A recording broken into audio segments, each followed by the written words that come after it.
नाजरीन, जिस तरह आपको मालूम है कि इस वक्त जो है फ़ज़ाई आलूदगी ने पाकिस्तान को शदीद मुतासर कर रखा है। और पंजाब के अंदर सबसे ज़्यादा और इस्लामाबाद के अंदर सबसे ज़्यादा फ़ज़ाई आलूदगी जो है हमें हमें देखने को मिल रही है। आपने जिस तरह देखा है कि इस वक्त जो है दिन को सूरज नहीं निकलता और आसमान पर जो है वो स्मोक जो है और धुआं छाया रहता है, जिसकी वजह से शदीद बीमारियां जो हैं वो जन्म ले रही हैं। हम आज आपको बताएंगे कि ये जो फ़ज़ाई आलूदगी है ये किस कदर ख़तरनाक है और ये किन किन बीमारियों का सबब बनती है।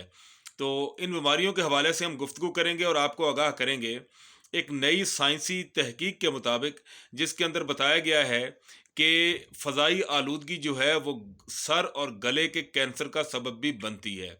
जी नाजरीन, तो साइंसी जरीदे साइंटिफिक जो है उसकी रिपोर्ट के मुताबिक ये बताया गया है कि फ़ज़ाई आलूदगी और उसके असरात के मौजू पर जो एक तहकीक की गई है, और इस तहकीक की क़ियादत जो है वैन स्टेट यूनिवर्सिटी जो है और इसी तरह जॉन हॉकिंस यूनिवर्सिटी जो है उन्होंने की है। और इसके अलावा मास जनरल ब्रिघम जो है वो भी मुश्तरका तौर पर इस तहकीक के अंदर शामिल थे।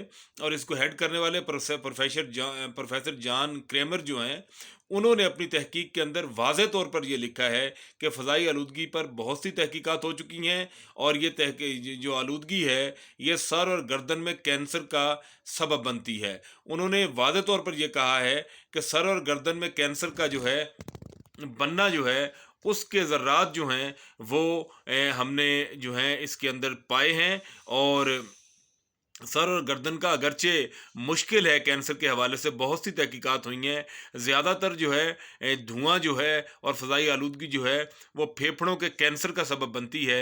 लेकिन तहकीकात से ये पता चला है कि कि ऐसे ज़र्रात जो फेफड़ों के अंदर सांस के ज़रिए जाते हैं फ़ज़ाई आलूदगी की वजह से, वो गर्दन और सर के कैंसर का सबब बन रहे हैं। उन्होंने अपनी तहकीक में कहा है कि ये तहकीक से ये पता चला है कि सर और गर्दन का कैंसर जो है वो मवाद जो फेफड़ों में जाता है और फेफड़ों के कैंसर का सबब बनता है, इसी मवाद के ज़रिए जो है सर और गर्दन का कैंसर जो है वो होता है। क्योंकि ये सांस के ज़रिए फेफड़ों में चला जाता है और सर और गर्दन को शदीद मुतासिर करता है। उन्होंने कहा कि जिस्म के ऊपर वाला हिस्सा जो है इंसान का, यानी गर्दन और सर तक का जो हिस्सा है उसकी जो नालियाँ हैं वो फ़ज़ाई आलूदगी से शदीद मुतासिर होती हैं और फ़ज़ा में मौजूद धुआं और जो ज़र्रात हैं वो इनको शदीद मुतासिर करते हैं। तहकीक में ये भी बताया गया है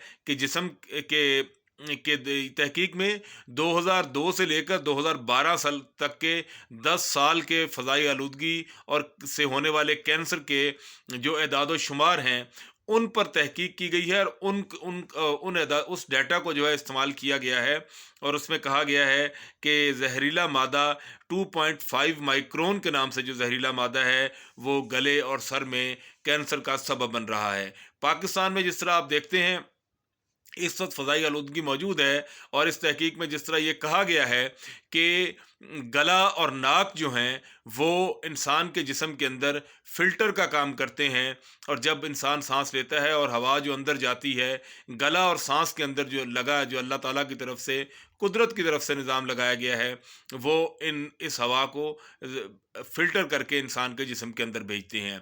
अगर ये छोटे ज़र्रात तो अंदर चले जाते हैं, लेकिन जो बड़े ज़र्रात आलूदगी के हैं वो इस यहाँ पर रुक जाते हैं और यही मवाद जो है फिर इंसान के सर और गले में कैंसर का सबब बनता है। इस वक्त पाकिस्तान के अंदर फ़ज़ाई आलूदगी जो है वो इंतहाई जो है वो बुलंदियों को छू रही है। और मुल्तान और फैसलाबाद, लाहौर जैसे बड़े शहर और ख़ास तौर पर रावलपिंडी और इस तरह बड़े शहरों के अलावा छोटे शहर भी इस वक्त जो हैं वो शदीद आलूदगी का शिकार हैं। और इस्लामाबाद में भी इस वक्त जो है शदीद स्मोक जो है वो छाई रहती है।